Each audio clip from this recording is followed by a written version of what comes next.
What's up, my voracious little Volvanga? This is Rob from A Gay Guy Plays, and today on The Daily Grind, we're going to be taking a look at some new war sneak peeks and having a bit of a chat about what DE isn't telling us, at least not verbally. So kicking things off, let's go ahead and scoot on over to DE Steve's Twitter, where he actually went ahead and posted up 2 new clips. I'll actually go ahead and leave them linked down in the description box below, just in case you want to check them out for yourselves, and also maybe give him a bit of a follow. So the first clip we're actually taking a look at is something that we've seen before. This is actually from TennoCon 2019. I know that they showed this off at the art panel, not sure if they showed this off on live, but as you can see, this is one of the Sentient tile sets. However, this time around, they've actually perfected the lighting. So now it's a lot darker, a lot more ominous. It just gives off this slightly horror vibe. Now, if you guys watched the Warframe documentary that GameSpot actually did, I'll leave a link to my review of that up in the top corner.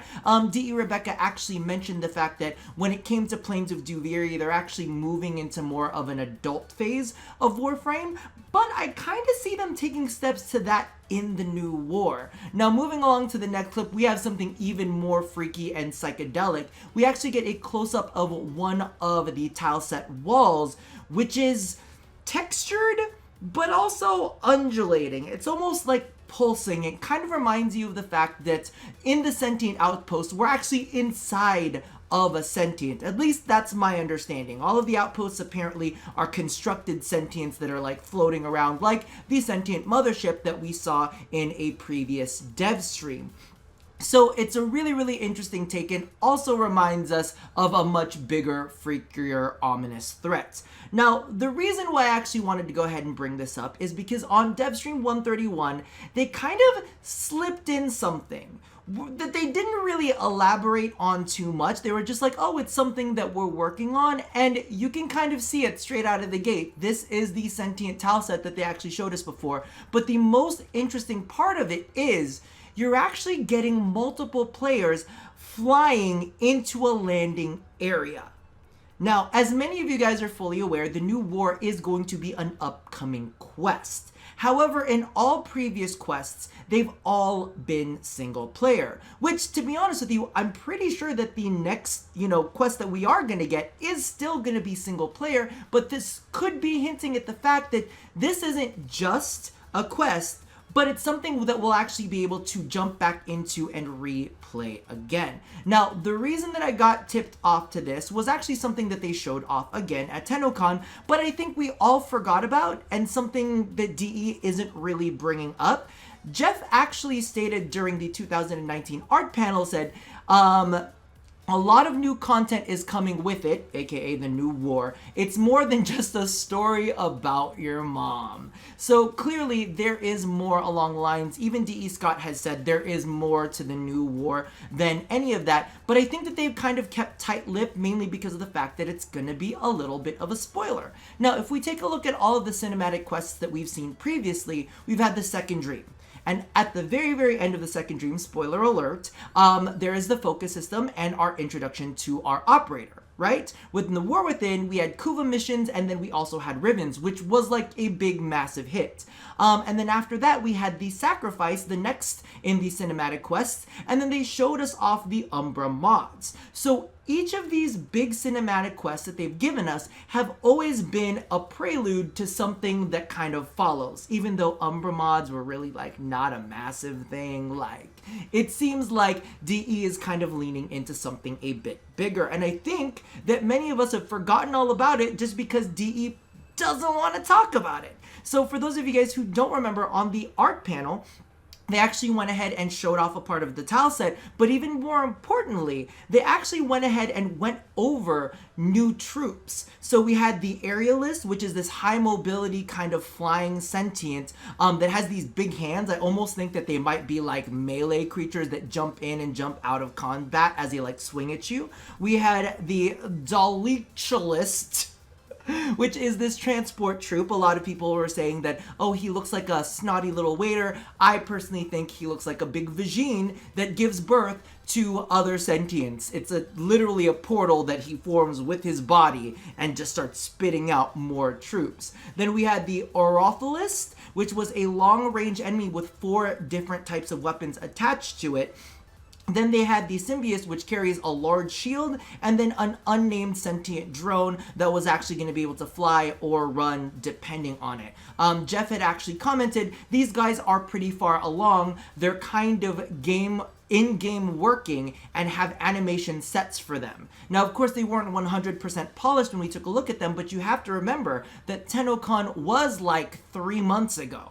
So because of the fact that we're sitting in, yet another content drought, it kind of makes me think that, of course, number one, I have to state this because I've seen it in the comments and I've seen it in my own stream chats. A lot of people are saying DE is lazy.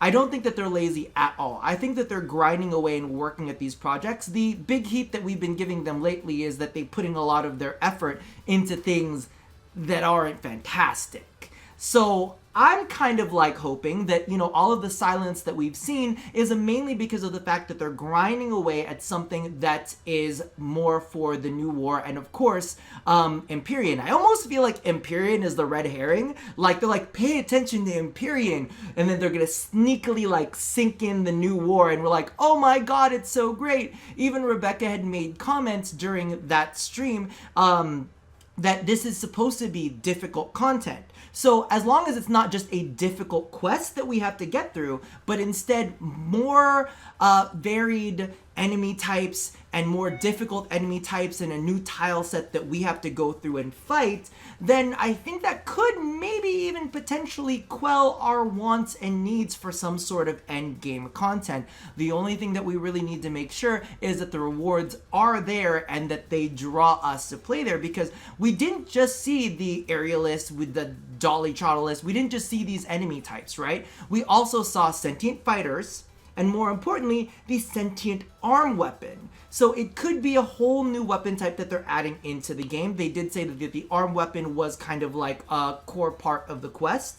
And they also showed off that they had a new cosmetic set and a weapon set that went along with it. So there's a lot that's going to be coming with the new war, but DE has just stayed eerily silent about it. And I think it's because of the fact that, like I said, they don't want to ruin the surprise, which I can honestly respect them for, and maybe it's probably a bad idea that I'm doing this video and covering it, but I really did want to bring it to light because I think that as of late, me included, we've been asking for difficulty, and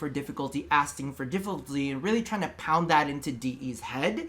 And maybe, just maybe, this might be the content that they're working on to kind of quell all of our frustrations as we're looking for end games. And the thing that really kind of makes me think that this could be a lot bigger is because when they took a look at all of the artwork, like the concept art, they actually showed multiple sentient outposts, different styles, different types. So I'm wondering if what we're seeing just with the new war previews is just a little bit of a snapshot as to the bigger picture that we're gonna end up getting. We've always talked a lot about maybe we're gonna expand into the Tau system, maybe it's going to be like a whole, almost like a new game plus, like a little corner of the universe where all of the dedicated players that have really been grinding away at their mastery ranks, putting forma on everything and really perfecting their builds, that maybe that's where we're going to be able to play, and that everything before that, even, the babification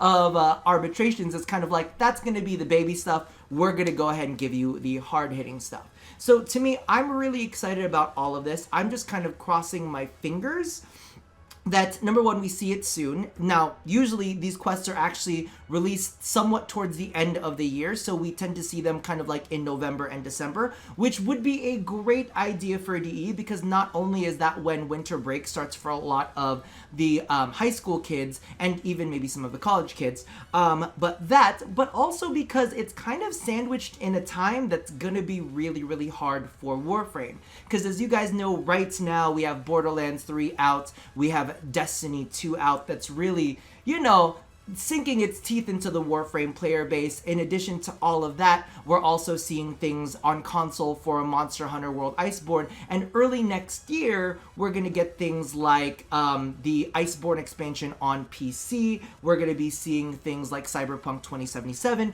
So really, they've got this period of time to really get their hooks back into players and show us that they're doing what we want, or at least, you know, keep us interested in the game, because I think that's been a big narrative that everybody's been having as of late. I think the only thing that I'm really curious about is, what are the rewards going to be for this? Is there going to be a progression system tied to this? Because, you know, difficult content is great, but it's got to be like in this perfect storm. We've seen it with Kuva Disruption. It's a fun game mode, but the rewards in that are just not worth it as compared to other game modes, right? So a part of it is like, we like difficulty, but we also like to be rewarded for that difficulty. So hopefully that is something we see sooner than later. We of course have our Halloween event that is coming up, then maybe soon to follow after that the new war, and maybe we'll see the dry dock kind of stuff for Empyrean launch somewhere within that time frame as well. Regardless, let me know how you guys feel about all of these things kind of